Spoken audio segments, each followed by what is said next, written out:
Parce que nous, musulmans, nous avons été vaccinés contre la Bible. C'est un faux livre. Un livre des égarés. Un livre falsifié. Et un livre dépassé. Et un livre de mécréants. Moi, il y a foutu quoi avec ce livre de mécréants? Roland a insisté, ça. Prends, je t'offre ça. Prends cadeau. Mais tellement qu'il insistait, j'ai pris parce qu'il insistait. Pas parce que j'allais voir quelque chose dedans. Je prends la Bible. J'arrive chez moi à la maison, je balance cette Bible-là sur la table.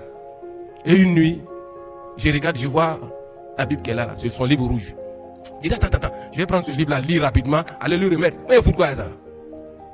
Je prends. Le Nouveau Testament commence par Matthieu. J'ouvre le premier chapitre de Matthieu. Le premier chapitre commence par la généalogie du Seigneur. Depuis Abraham jusqu'à David. David, Salomon, Joseph, Yeshua, Jésus. Près de 2000 ans. Une généalogie pas croyable. Il n'y a pas de généalogie dans le Coran. Athée. Bonzon tremeni kata Coran kono to kuka bonzon yoko ka tremeni faut kata cité. Comme mif ça va la Bible kono athée Coran kono. Il n'y a pas de généalogie fouillée. Moi j'étais étonné. Comment de près de 2000 ans on retrace la lignée d'un individu jusqu'à son père terrestre. Moi si tu prends mon cas, mon père s'appelle Brahima Traoré. Le père de Brahima s'appelle Jafet Tegué Traoré. Et tu sais une fou. On a les noms compliqués. Et mon arrière-grand-père, son nom est trop difficile, on s'arrête ici.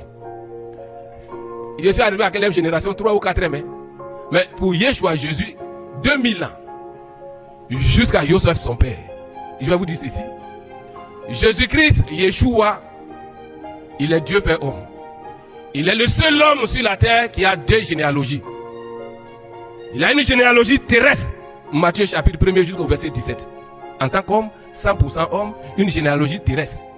Dieu, il a une généalogie céleste. Jean chapitre 1 jusqu'à 14. Au commencement était la parole, et la parole était avec Dieu, et la parole était Dieu, et la parole a été faite chair. Voilà l'homme.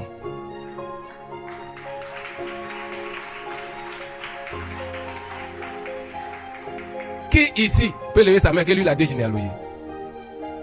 Il n'y en a pas, mais il est le seul homme sur la terre qui a ces 2 généalogies. J'étais étonné de voir comment la Bible rendait les informations. Le livre devient intéressant. Livre qui dit Hali.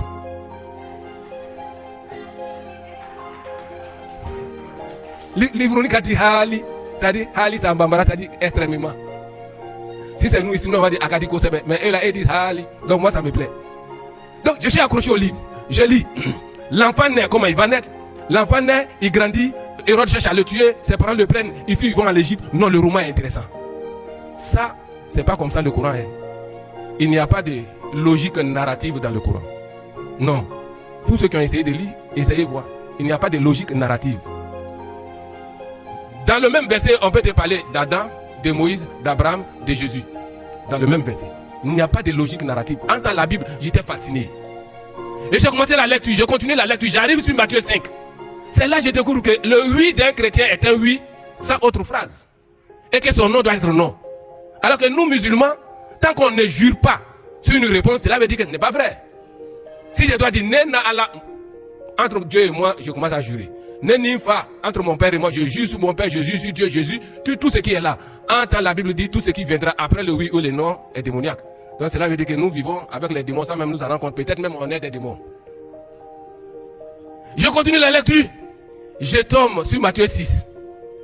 Dans le livre de Matthieu 6, comment Yeshua, Jésus a enseigné les gens à la prière, au don, aux jeunes, j'étais étonné. Et j'arrive où je découvre encore l'amour de Jésus.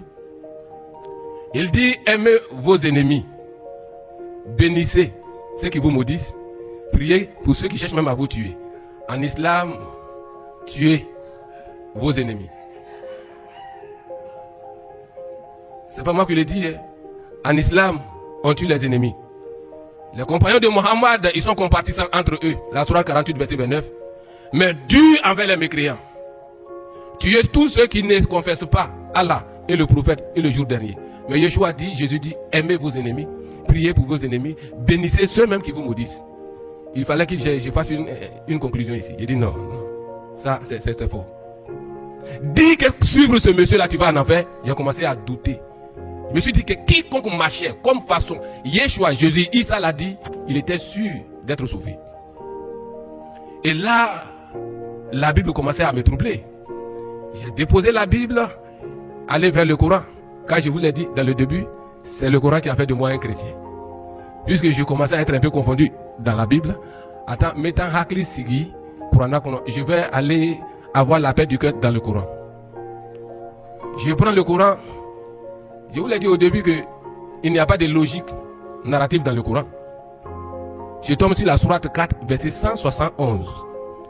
Et dans ce verset, Allah dit ceci: ô gens du livre, les chrétiens, n'exagérez pas dans votre religion, ne dites d'Allah que la vérité. Jésus, fils de Marie, n'est qu'un messager d'Allah. Sa parole qu'il a envoyée à Myriam, un souffle de vie venant de lui. Cela veut dire quoi? Le Coran dit aux chrétiens: n'exagérez pas dans la voix d'Allah. Isa, Jésus-Christ, n'est qu'un messager. Écoutez bien. Et en même temps, ce simple messager, il est Kalmatullah, c'est-à-dire la parole de Dieu. Et il est Ruhullah, c'est-à-dire esprit de Dieu. Et il est en même temps appelé, n'est qu'un simple messager. Qui est appelé parole de Dieu sur la terre ici? Dieu lui-même.